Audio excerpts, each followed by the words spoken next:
a abrir, hermanos, la palabra del Señor en esta oportunidad en el libro de Apocalipsis, capítulo número 13. Los días martes estamos estudiando el libro de Apocalipsis y hemos ido avanzando versículo a versículo, y ahora corresponde iniciar el capítulo número 13, que es donde vamos a leer. Dice la palabra de Dios en el libro de Apocalipsis, capítulo 13 y versículo 1. Y el dragón se plantó a la orilla del mar. Entonces vi que del mar subía una bestia, la cual tenía 10 cuernos y 7 cabezas. En cada cuerno tenía una diadema, y en cada cabeza un nombre blasfemo contra Dios. La bestia parecía un leopardo, pero tenía patas como de oso y fauces como de león. El dragón le confirió a la bestia su poder, su trono y gran autoridad. Una de las cabezas de la bestia parecía haber sufrido una herida mortal, pero esa herida ya había sido sanada. El mundo entero, fascinado, iba tras la bestia y adoraba al dragón porque había dado su autoridad a la bestia. También adoraban a la bestia y decían: ¿quién como la bestia? ¿Quién puede combatirla? Hasta ahí dejamos la lectura, hermanos. Pueden tomar sus asientos, por favor.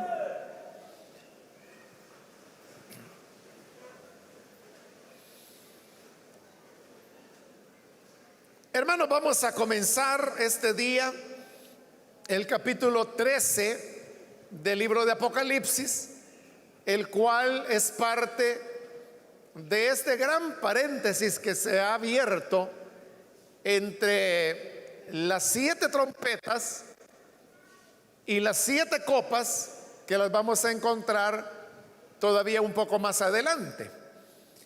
En este paréntesis recordarán que hemos visto temas como, por ejemplo, el de los 2 testigos, el de los mártires. Luego, en el capítulo 12 inició la gran visión, porque así la llama el libro de Apocalipsis, de la mujer que estaba en el cielo encinta y a punto de dar a luz, y el dragón de 7 cabezas y 10 cuernos que estaba frente a ella, preparado para devorar a su hijo tan pronto como naciera. Vimos más adelante en ese capítulo 12 que el dragón es Satanás, porque en el versículo 9 vimos cómo se le llamaba el gran dragón, serpiente antigua, diablo, Satanás, y el que engaña al mundo entero. Esos 5 nombres que se acumulan en un solo versículo son para referirse a Satanás. Y recuerde que detrás de esta visión que es acá relatada hay un propósito, que es el que hemos venido mencionando. Y ese propósito es el de explicar a los creyentes, al pueblo de Dios que está representado por esa mujer, por qué tenemos que enfrentar persecución y por qué tenemos que enfrentar acoso, maltratos y a veces hasta el martirio mismo, como lo hemos estado viendo en los capítulos anteriores. Por eso es que este capítulo 13, que ahora estamos comenzando a estudiar, y es donde aparecen las dos bestias, porque está la primera, que es la que se nos está describiendo acá en este versículo 1, que es una bestia que surge del mar. Pero más adelante en el capítulo 13 está la otra bestia, y esa surge de la tierra. Estas dos bestias están estrechamente ligadas al capítulo número 12. Y por eso es que es bien importante y a la vez interesante cómo comienza este versículo 1 del capítulo 13. Yo he leído, hermanos, de la traducción Nueva Versión Internacional, y usted puede ver que la primera parte de este versículo 1 del capítulo 13 dice: y el dragón se plantó a la orilla del mar. Sin embargo, si usted tiene la traducción Reina Valera, verá que lo que ella dice es: me paré sobre la arena del mar. Entonces hay una diferencia, ¿no? Porque en la Reina Valera, quien se para sobre la arena del mar es Juan, porque dice: me paré sobre la arena del mar. Pero en la Nueva Versión Internacional dice: y el dragón se plantó a la orilla del mar. Entonces podemos preguntarnos, ¿por qué en una traducción dice que es Juan el que se paró a la orilla del mar? ¿Y por qué en la otra dice que es el dragón el que se paró a la orilla del mar? La respuesta a esto, hermanos, es porque de la Biblia, principalmente del Nuevo Testamento, o si queremos hablar específicamente de este libro de Apocalipsis, existen, hermanos, docenas de miles de copias. Nosotros solemos utilizar la palabra original para referirnos a los escritos que están en el idioma griego, que es en el cual el libro de Apocalipsis fue escrito. Pero realmente esa palabra original no es la mejor, porque cuando uno habla de original, se está refiriendo, en el caso pues de un libro de la Biblia, a aquel libro que fue escrito originalmente, es decir, el primero, y del cual se sacaron copias. Porque para nosotros esa es la diferencia entre un original y una copia, ¿no? El original es como el documento auténtico, y una copia es una copia del original. Entonces, cuando hablamos de los originales, digo, es una palabra mal usada, porque entonces nos haría pensar que hay todavía un documento que fue el original que escribió Juan de Patmos, aunque en el caso de Apocalipsis hemos visto que en realidad fueron 7 originales, porque se envió uno a cada una de las 7 iglesias que se mencionan en los capítulos 2 y 3. Pero lo que es propiamente original ya no queda ninguno. Es decir, todos se perdieron de todos los libros de la Biblia, precisamente porque por ser los originales eran los más antiguos, y por su misma antigüedad el tiempo los fue deteriorando, de manera que dejaron de existir, se deshicieron. Por eso precisamente es que una de las razones por las cuales los cristianos comenzaron a copiar y hacer copias de estos libros es porque querían preservar las escrituras, que no se perdieran. Entonces hacían copias nuevas de los originales que ya estaban viejos. Y de estas copias, cuando estas copias también envejecían, hacían otras copias. Es decir, todo el tiempo se estaban haciendo copias de lo que habían sido los escritos originales de los que redactaron los diversos libros de la Biblia. Pero de los originales ya no queda ninguno, y por eso yo le decía, no se puede hablar, o sea, es incorrecto hablar de originales. Cuando hablamos de originales, uno sabe pues que se está refiriendo a los manuscritos, porque todos eran manuscritos que se hacían en el caso pues del Nuevo Testamento en griego, pero no originales en el sentido de lo que escribió, por ejemplo, en este caso Juan de Patmos. Los manuscritos más antiguos que se conservan en el caso del Nuevo Testamento son copias que se ha tenido un gran logro en poder llegar hasta alrededor del año 100. Y eso es un gran avance, hermanos.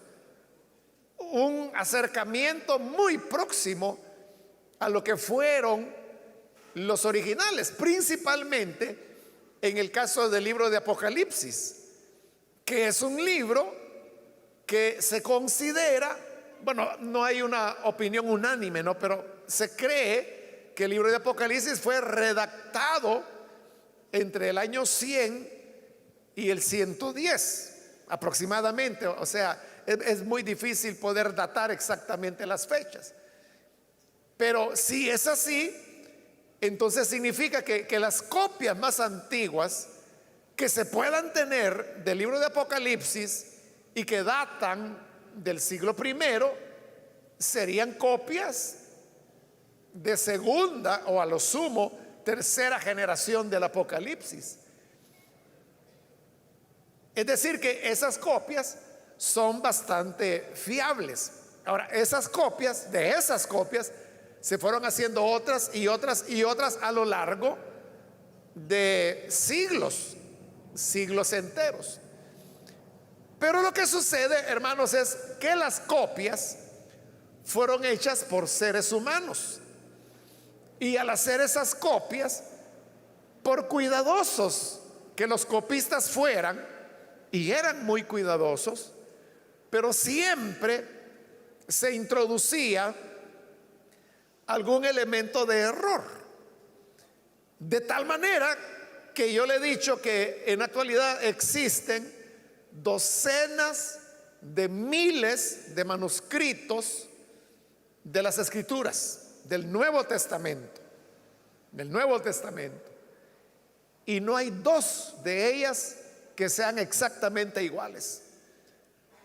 Cada una de esas docenas de miles de copias o manuscritos que tenemos del Nuevo Testamento son diferentes. Ahora, cuando le digo que son diferentes, no quiero decir que hay un evangelio de Mateo, por ejemplo, que presenta historias que no tiene otra copia. No estamos hablando de eso. Estamos hablando, hermanos, de variaciones muy pequeñas que a veces pueden ser de palabras y que son fácil de descubrir por el hecho de que si usted encuentra una variación en un manuscrito, usted lo puede comparar con docenas de miles de otros manuscritos, y de esa manera usted puede identificar dónde es que está el error. Entonces, ese trabajo de ir identificando los errores y contrastándolo con todos los demás manuscritos que existen, ese es un trabajo que los especialistas en las Escrituras ya lo han hecho, y es un trabajo que nunca termina, que todo el tiempo lo están haciendo. En ese trabajo que ellos hacen, han logrado clasificar todos los manuscritos que existen, y es más, ellos han logrado establecer criterios de confiabilidad que puede tener determinado pasaje de la Escritura. Entonces hay 4 clasificaciones: la clasificación que se llama A, la B, la C y la D. Entonces, aquellos pasajes de la Biblia que en el Nuevo Testamento griego adquiere la clasificación A, la A lo que significa es que ese pasaje hay casi una total certeza que originalmente decía lo que dice en el Nuevo Testamento griego. El Nuevo Testamento griego se crea sobre la base de todas estas docenas de miles de evidencias que hay. Es decir, el Nuevo Testamento griego, hermanos, es como la reconstrucción que los documentos existentes permiten hacer de cómo pudo haber sido el original. Ya le dije que todos los originales se perdieron por causa del tiempo, no por descuido, sino que porque sus materiales eran perecederos y dejaron de ser. Entonces, el Nuevo Testamento griego es un esfuerzo de reconstrucción. Y en esa reconstrucción, cuando los especialistas están plenamente, con mucha seguridad, que determinado versículo era parte del original, entonces lo clasifican como A. Cuando ellos tienen una certeza razonable, pero ya no tan grande como la anterior, lo clasifican como B. Cuando la duda es casi similar a la certeza, entonces lo clasifican como C. Y cuando las evidencias más bien indican a que ese pasaje no estaba en los originales, entonces lo clasifican como D. Entonces, si usted tiene un Nuevo Testamento griego que contiene el aparato crítico, el aparato crítico se le llama precisamente a esta clasificación de la cual estoy hablando.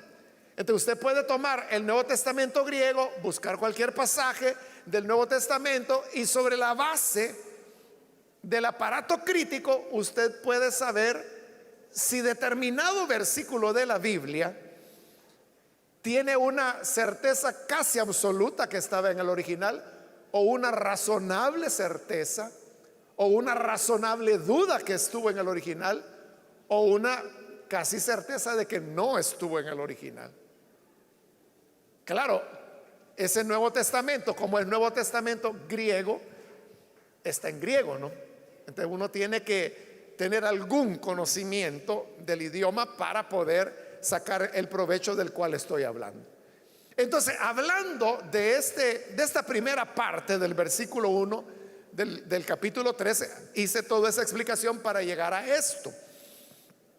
Sucede que hay tantos manuscritos confiables que indican que la frase es que Juan se paró sobre la orilla del mar, como manuscritos confiables hay que dicen que fue el dragón el que se paró a la orilla del mar. Es decir, hay igualdad de referencias a los manuscritos. En términos técnicos, los biblistas les llaman testigos. Es decir, cada manuscrito es un testigo, porque está dando testimonio de lo que eran las escrituras.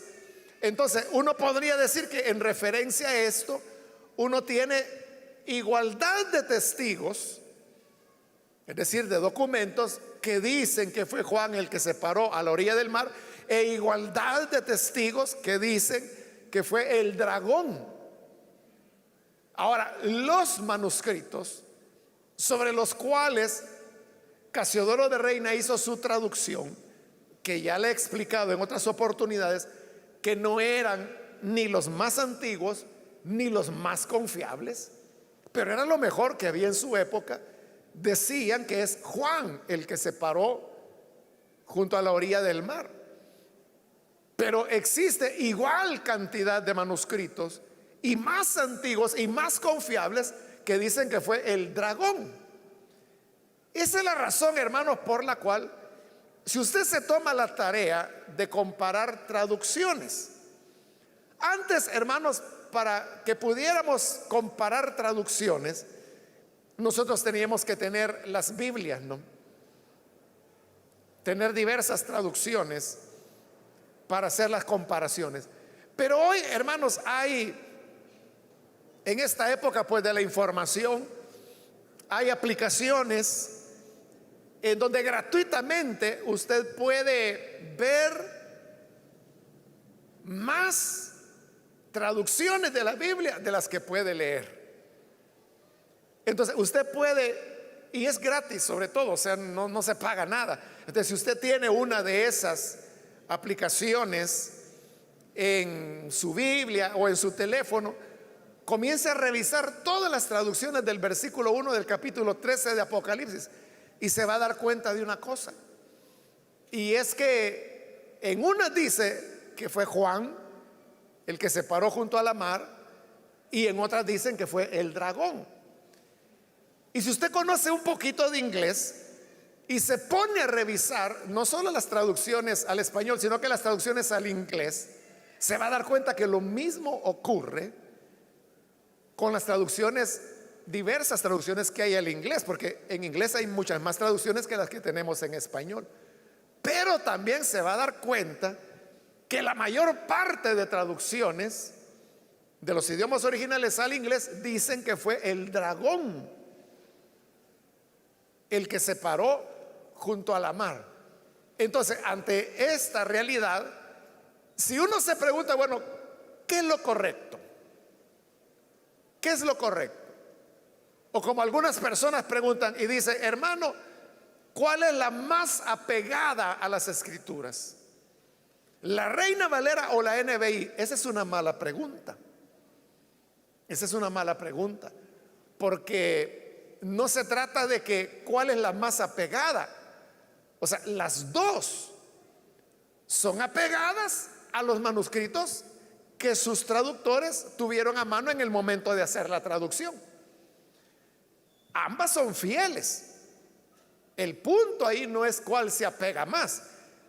La pregunta más bien debería ser ¿quién utilizó los documentos más confiables para hacer su apegada traducción? Y ahí no hay donde perderse. La respuesta es clara. Los mejores documentos las tienen las traducciones que se llaman modernas, entre las cuales está la NBI. Cuando digo modernas no significa que las hicieron ayer. La NBI el español ya va, creo que tiene como 30 años que fue hecha. Pero desde el punto de vista de las traducciones de la Biblia, eso, hermanos, es moderno en relación a la Reina Valera, que fue hecha hace 500 años. Entonces, ¿cuál sería la traducción correcta? Hay evidencia como para que cualquiera de las dos sea la correcta. Es decir, hay suficiente evidencia como para decir que la traducción es que fue Juan el que se paró junto a la mar. Pero igual cantidad de evidencias hay para poder afirmar que fue el dragón el que se paró a la orilla del mar.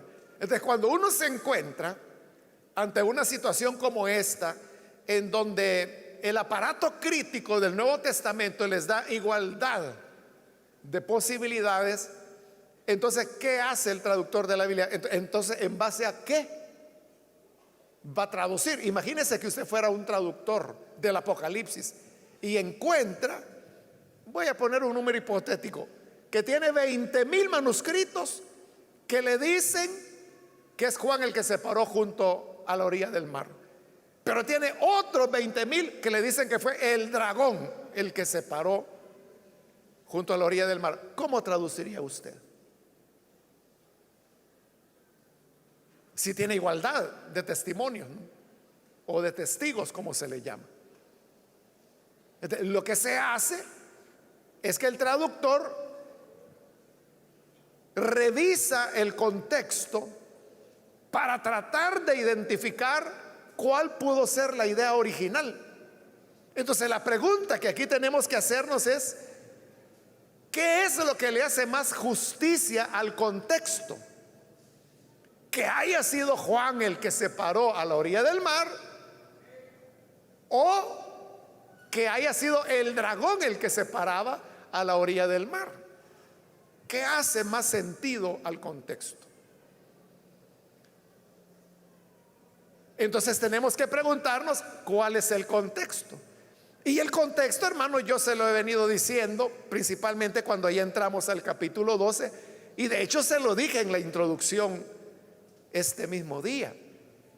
Le dije que el contexto es que el Apocalipsis está queriendo explicarle al pueblo de Dios por qué son perseguidos.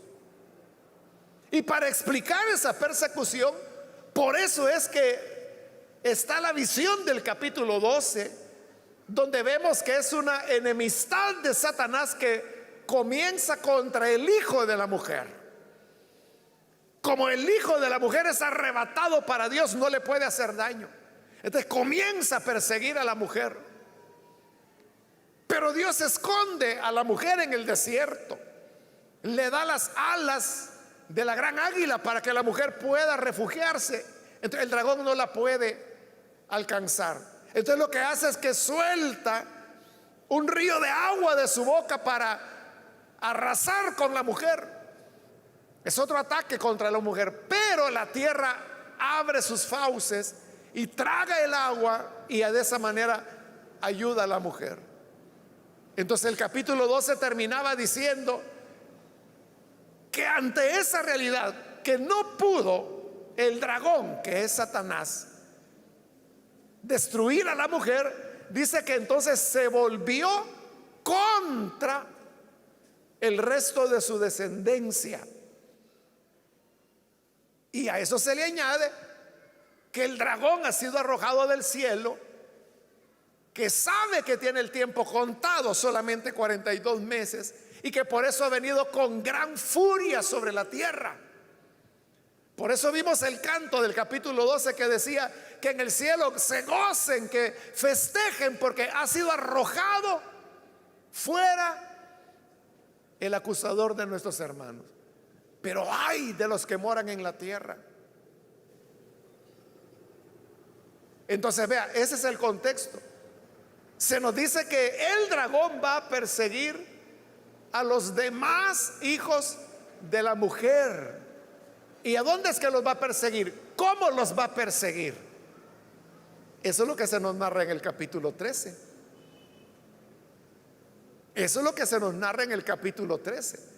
Entonces, en esta traducción, donde dice que fue el dragón el que se plantó a la orilla del mar, esa es la traducción que hace justicia al contexto.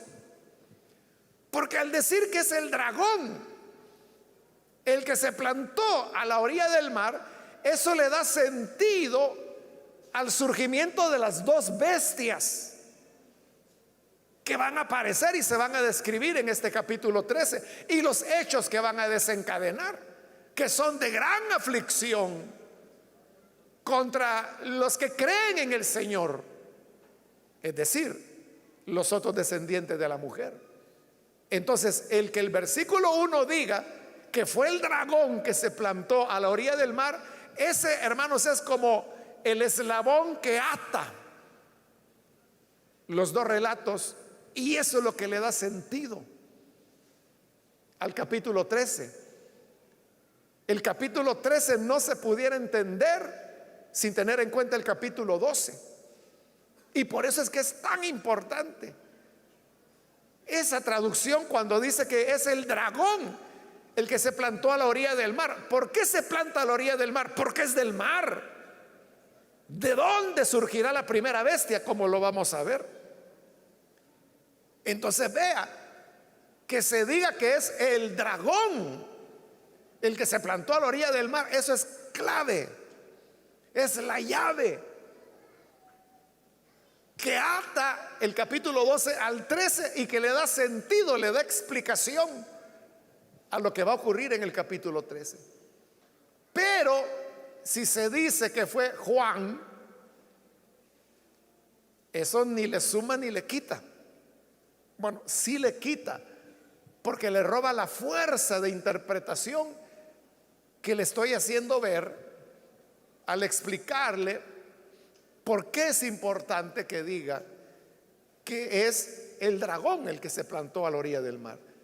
Esa es la razón por la cual el comité que hizo la traducción de la Nueva Versión Internacional optó por traducir qué es el dragón, porque es el que le da sentido, le da coherencia al contexto. Entonces significa, hermanos, que la historia no terminó en el capítulo 12, porque el dragón se vuelve a mencionar en el versículo 1 del capítulo 13, donde dice: y el dragón se plantó a la orilla del mar, porque como ha sido lanzado a la tierra y quiere perseguir al resto de la descendencia de la mujer, entonces viene para hacer su obra en la tierra junto al mar.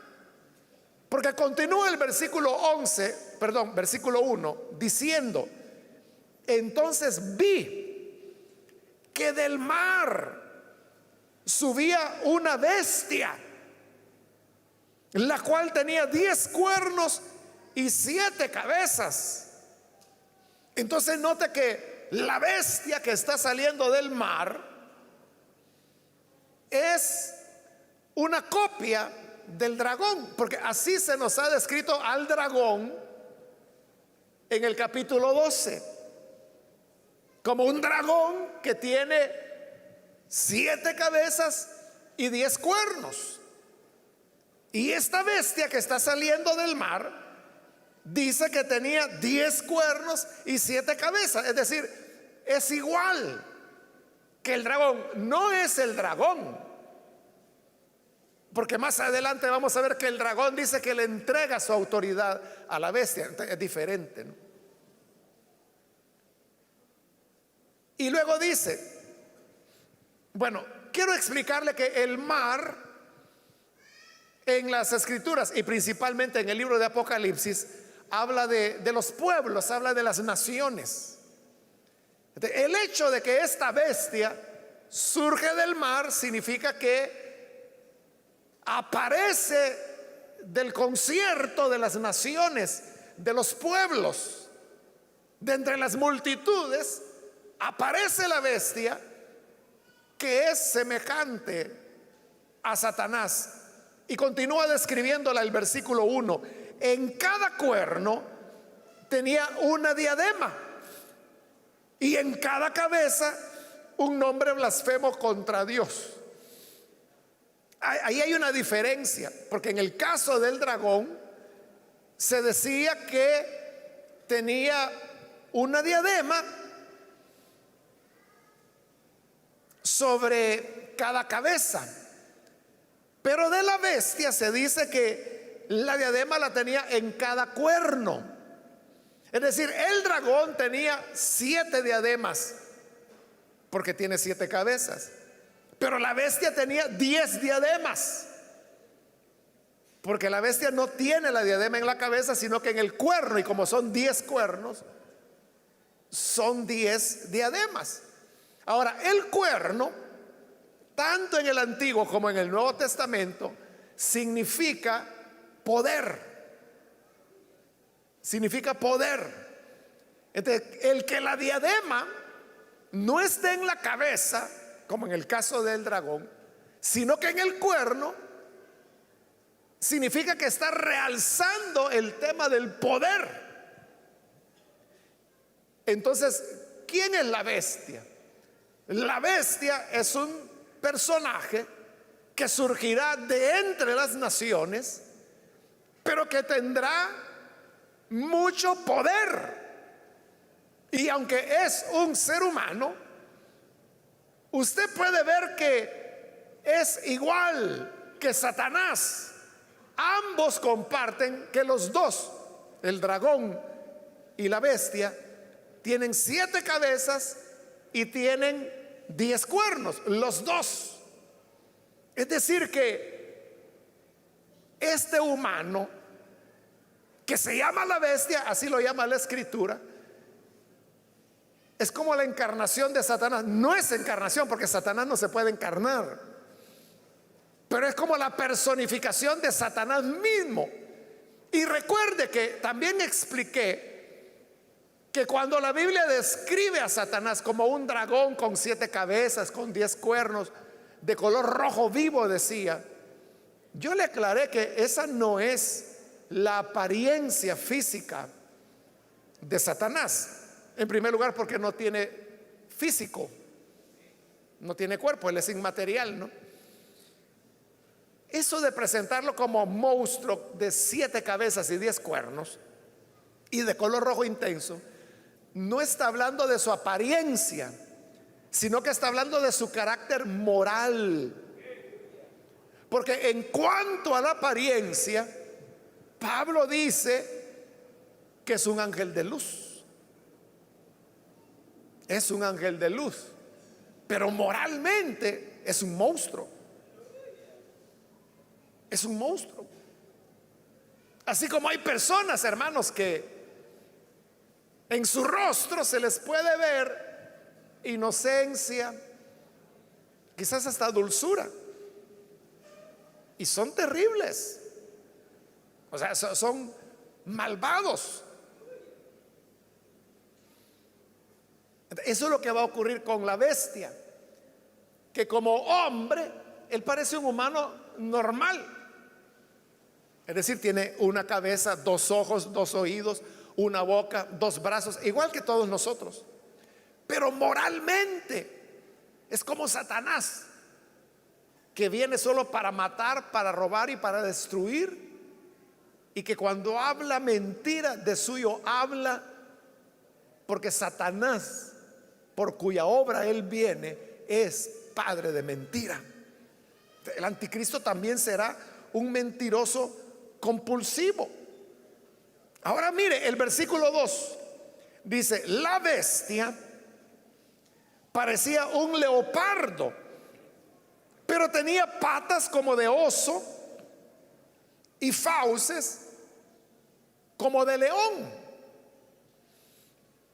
Estos elementos, hermanos, el libro de Apocalipsis los toma del profeta Daniel, principalmente del capítulo 7, porque ahí lo que tenemos es la visión que Dios le dio a Daniel de lo que iban a ser los grandes imperios mundiales. Y Juan vio que eran 4 bestias, y cada bestia tenía una apariencia diferente, que son las bestias que aquí se mencionan: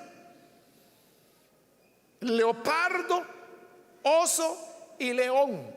En la visión de Daniel, el león representaba el imperio caldeo o babilónico, el oso representaba el imperio medo-persa, el leopardo representaba al imperio griego. Pero hay una 4ª bestia que Juan ve, y la cual no puede decir que parecía esto, parecía lo otro, porque es una bestia totalmente irreconocible, pero feroz, que dice que tenía garras de bronce, dientes de hierro, y que arrasaba con todo lo demás. Esa 4ª bestia era el imperio romano, que era el que estaba vigente cuando el Apocalipsis fue escrito.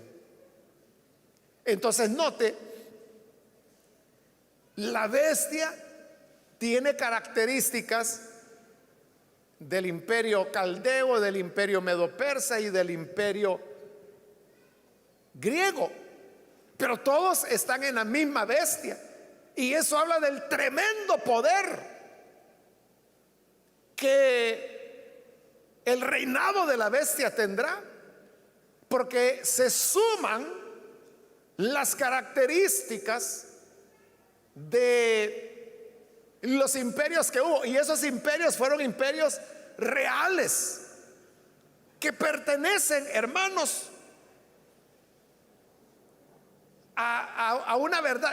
Ahora son historia. Usted puede leer en libros de historia universal sobre el imperio caldeo, sobre el imperio medo-persa, sobre el imperio griego. Es real, todo eso ocurrió. El imperio romano, ya no se diga, ¿no? Hay enciclopedias enteras dedicadas a describir el imperio romano. Entonces, lo que para Daniel, allá en Daniel capítulo 7, fue una profecía, hoy, hermanos, es historia. Esto habla de que la bestia reúne el poder político de toda esos imperios que han precedido. Y dice la parte final del versículo 2, y esto es lo más importante: el dragón, o sea, Satanás, le confirió a la bestia su poder, su trono y gran autoridad. Es decir, Satanás le entrega todo a la bestia. ¿Por qué? Porque Satanás lo que quiere es perseguir a los otros descendientes de la mujer, y es lo que la bestia hará.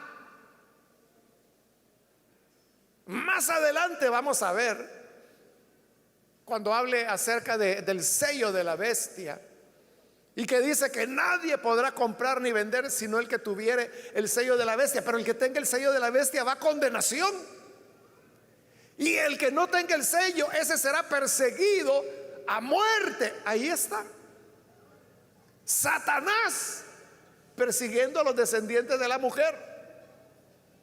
Entonces, si nos hacemos la pregunta, ¿por qué el creyente tiene que sufrir? Y usted puede decir, es que mire, yo tengo un vecino que es un gran malcriado, es un gran vulgar, y viera cómo la gente, los vecinos lo respetan, hasta regalos le llevan.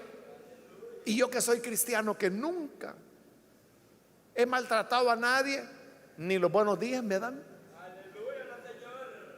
Entonces, ¿por qué al que no teme a Dios, al que anda en desobediencia, como también los salmos lo dicen, o el libro de Job dice que son prosperados, sus hijos están saludables, sus negocios van bien, gozan de buena salud, mueren de largos años, y el justo viviendo en aflicciones, en privaciones, en pobreza, sus hijos enfermos, o mueren sus hijos, o muere él mismo, o son martirizados? ¿Por qué? Es porque Satanás tiene gran furia contra los hijos de Dios. Y por eso es que Satanás, que sabe que le queda poco tiempo, 42 meses nada más, entonces levanta el más grande ataque contra los que temen el nombre del Señor. Y así es como aparece la bestia. Ahora, ¿quién es esta bestia? La bestia, hermanos, es la que en lenguaje popular se le llama el anticristo. Digo en lenguaje popular porque usted puede ver aquí que ese no es el nombre que la escritura le dé. Le llama la bestia y ese es su nombre. Anticristo se le da por el hecho de que anticristo significa una persona que se pone en el lugar de Cristo, o que se opone a Cristo. O sea, la preposición anti en griego, anti significa en contra de o en lugar de. Y el anticristo es eso, las dos cosas, que se pone en contra o en lugar de Cristo. Y es lo que la bestia hará. Entonces, ¿quién es la bestia? La bestia será un dirigente de naturaleza político. Es alguien que va a surgir, como lo hemos visto, de entre las multitudes de las naciones, pero su poder no es religioso. O sea, la bestia no es un religioso, sino que es un funcionario, alguien que tendrá gran liderazgo y sobre todo gran poder, de manera que en su reinado, si le podemos llamar así, se juntan las fuerzas de los 4 grandes imperios de la antigüedad. Y por eso es que tiene 10 cuernos, es decir, es 10 veces poderoso. Pero no solo tiene 10 cuernos, sino que tiene una diadema en cada cuerno. Y dice que Satanás le entregó su trono, su autoridad y su poder. Este personaje es el que también Pablo lo llamó el hijo de perdición. También la Biblia le llama el inicuo. Juan habló del anticristo que viene, pero Juan también dijo que ya hay muchos anticristos y que estaban en medio de ellos. Pero además, como hay una gran relación entre el libro de Daniel y el Apocalipsis, por eso es que incluso hay comentarios, hermanos. Usted puede encontrar comentarios en las librerías cristianas en donde se comenta Apocalipsis y Daniel al mismo tiempo, porque hay una gran relación. Entonces, Daniel se enfoca en lo que él llama el cuerno pequeño, que surge precisamente en la visión de estas 4 bestias en el capítulo 7. Este cuerno pequeño es una profecía que se cumplió con Antíoco Epífanes, del cual ya le he hablado en ocasiones anteriores, y que es el que profanó el templo en Jerusalén, colocando un ídolo allí y sacrificando una cerda, lo cual pues profanó totalmente el templo del Señor. A eso es a lo que Daniel le llamó la abominación desoladora.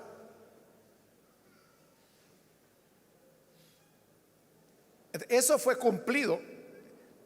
El capítulo 11 de Daniel, hermanos, contiene una profecía sorprendente, porque anunció paso a paso los eventos que habrían de ocurrir y cómo aparecería Antíoco Epífanes y cómo se produjo la abominación desoladora, es decir, la profanación del templo. Eso se cumplió antes del Imperio Romano, porque eso fue ya la parte final del Imperio griego. Entonces uno diría, bueno, la profecía de Daniel se cumplió en esa época, en lo que hoy nosotros llamamos el período intertestamentario, es decir, entre el Antiguo y el Nuevo Testamento. Pero cuando Jesús viene, ya en el Nuevo Testamento, ya había pasado el Imperio griego, ya estaba. Jesús nació 100 años después que el Imperio Romano había ya hecho de Israel una provincia. Ya tenían un siglo de ser provincia de Roma. Pero Jesús, cuando da lo que se conoce como su sermón profético, porque los discípulos le han preguntado, mira, ¿qué señal habrá de la destrucción del templo, de tu venida y del fin del mundo? Es una pregunta triple. Jesús va respondiendo a las 3 preguntas.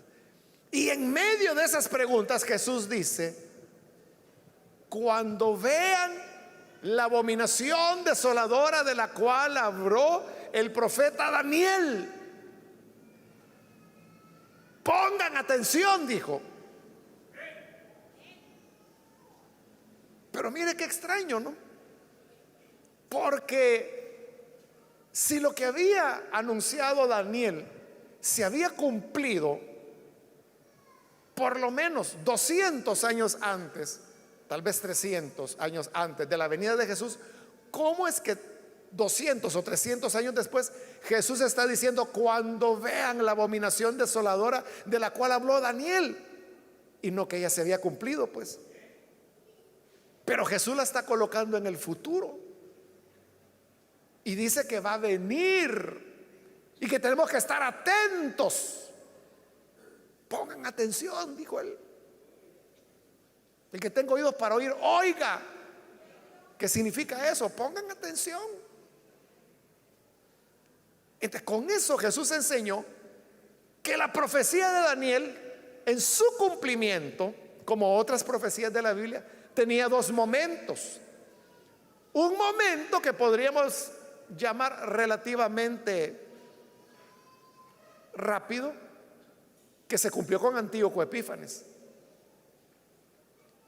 Pero luego, cuando Jesús dijo, cuando vean la abominación desoladora, Jesús estaba indicando que iba a tener otro cumplimiento secundario, la misma profecía, pero en el futuro. Entonces, esa profecía, la abominación de desolación, se va a cumplir a través de la bestia, porque lo vamos a ver, que dice que la bestia entrará en el templo de Dios y que se sentará haciéndose pasar como Dios.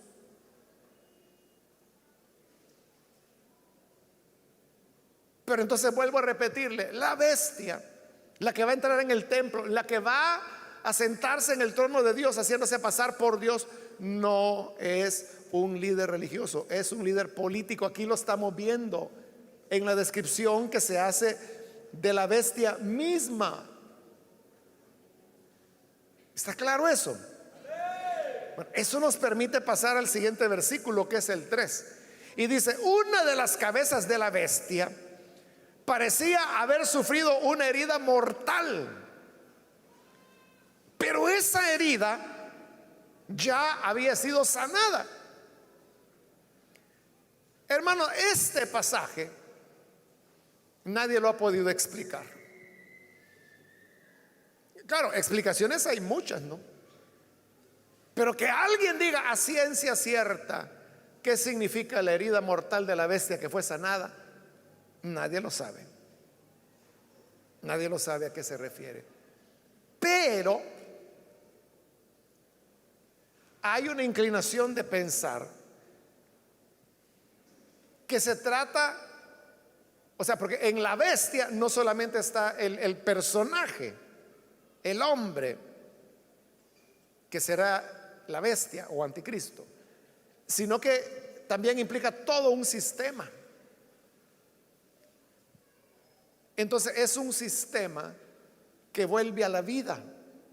O sea, porque uno podría pensar que la época de los grandes imperios mundiales, al estilo caldeo, al estilo medo-persa, al estilo griego, al estilo romano, es cosa ya de la antigüedad y que eso hoy ya no puede ser. Pero según lo que la escritura dice acá, volverá a haber un dominio de esa naturaleza. Y desde ese punto de vista se trata de que aquel tipo de imperio, sobre todo el romano, ¿no?, que recibió la herida de muerte, porque finalmente el imperio romano duró un poco más de 1000 años, pero terminó siendo, 1400 años, más de 1400 años, pero terminó siendo destruido por los pueblos bárbaros. Lo fueron derrotando paulatinamente hasta que dejó de existir. Pero su reaparición será como que esa herida mortal es sanada. Entonces, como que no murió, estaba herido mortalmente, pero no muerto. Y se vuelve a recuperar.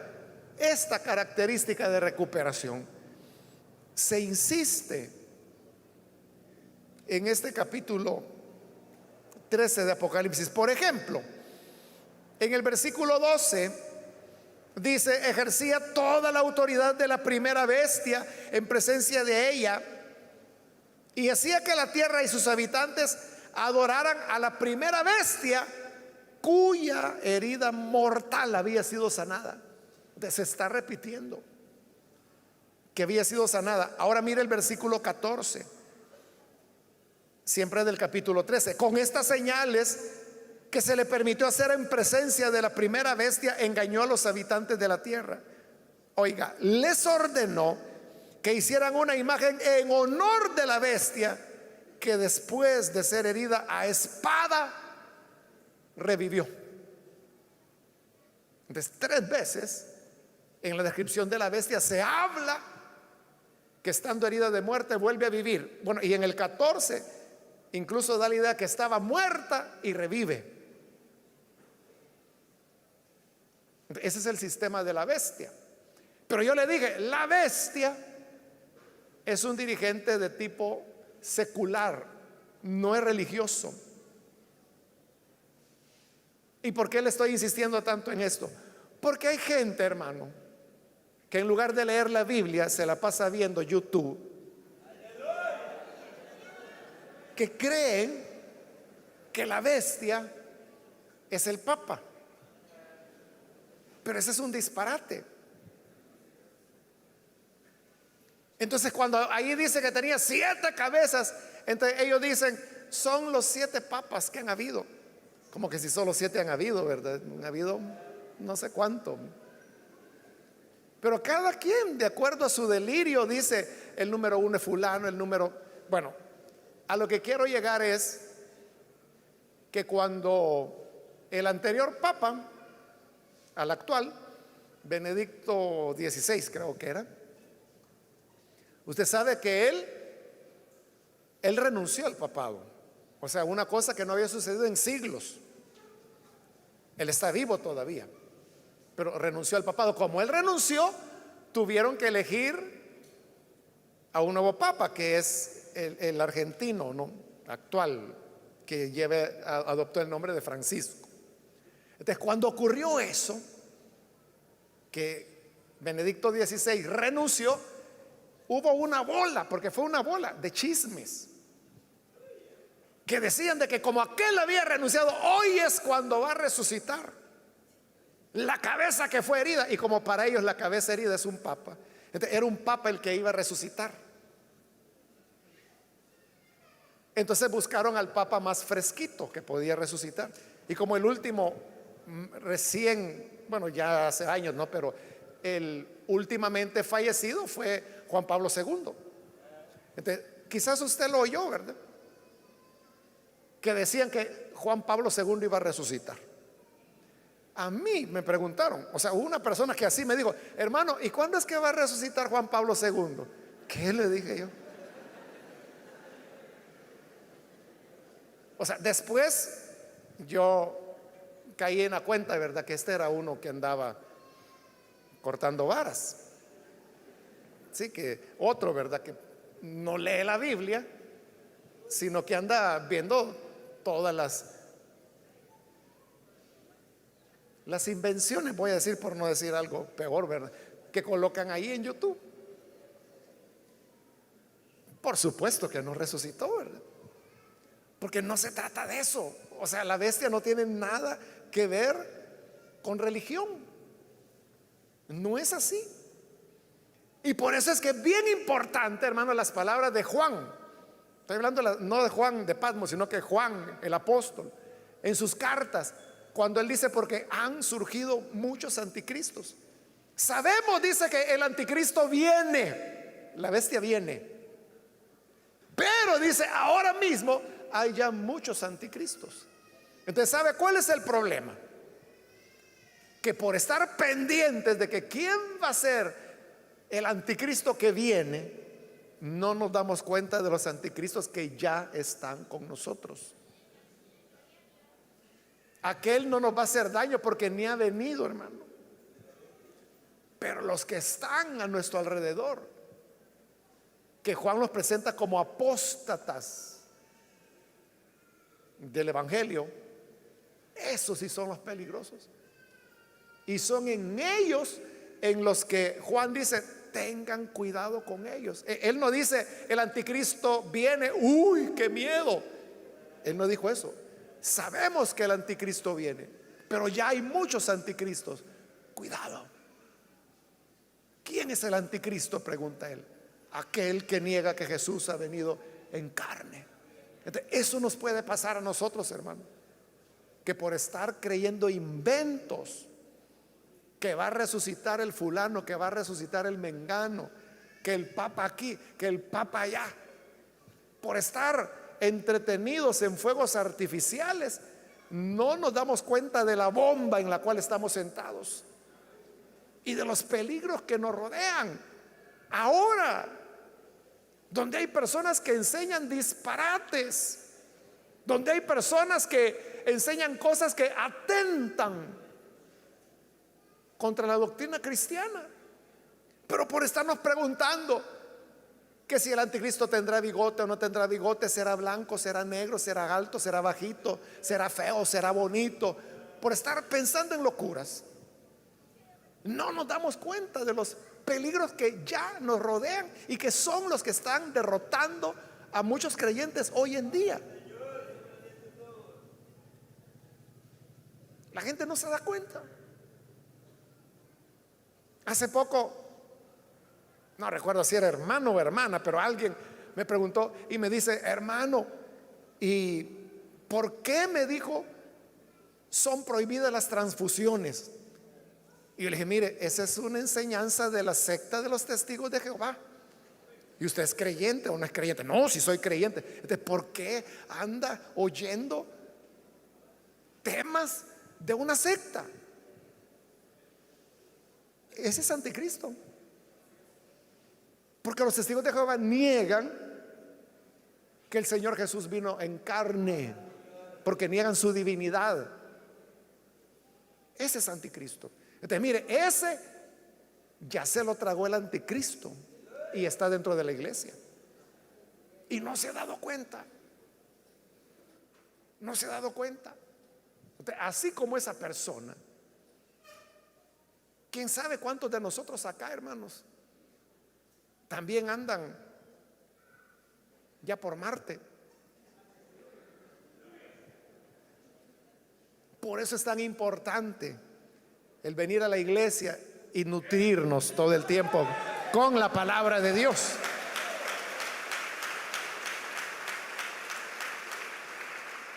Versículo 4, con el cual termino. Bueno, comienza en el 3, dice, el mundo entero fascinado iba tras la bestia y adoraba al dragón porque había dado su autoridad a la bestia. También adoraban a la bestia y decían, ¿quién como la bestia? ¿Quién puede combatirla? Fíjese lo que dice ese versículo 4. Adorar a la bestia es adorar a Satanás. Admirar a la bestia es admirar a Satanás. O decir lo que allí dice, ¿quién como la bestia? Es como decir, ¿quién como Satanás? ¿Quién puede combatirla? Es como decir, ¿quién puede combatir a Satanás? Porque la bestia es el engendro de Satanás, pero su poder es tan grande que dice que todo el mundo fascinado iba detrás de la bestia. Ahí es donde se están colocando las condiciones para la persecución final de los que temen el nombre del Señor. Entonces, nosotros tenemos que estar alertas, hermanos, no solo por lo que viene, sino por lo que ya estamos viviendo. Amén. Vamos a cerrar nuestros ojos. Padre, te damos las gracias porque tu palabra es lámpara a nuestros pies, luz en nuestro camino, y ella nos enseña, nos instruye. Y yo te pido, Señor, por aquellas personas que a través de televisión, de radio, del internet están escuchando y haciendo esta oración en la cual te reciben hoy como Salvador, Señor, perdónales, produce en ellos el milagro del nuevo nacimiento, que puedan ser sellados con el Espíritu Santo. Y así, Señor, son declarados propiedad tuya. De esta manera, como escogidos, no seremos engañados. Guarda tu pueblo, ayúdanos a temer tu nombre y a estar vigilantes de los peligros que nos rodean. Por Jesucristo nuestro Señor lo rogamos. Amén.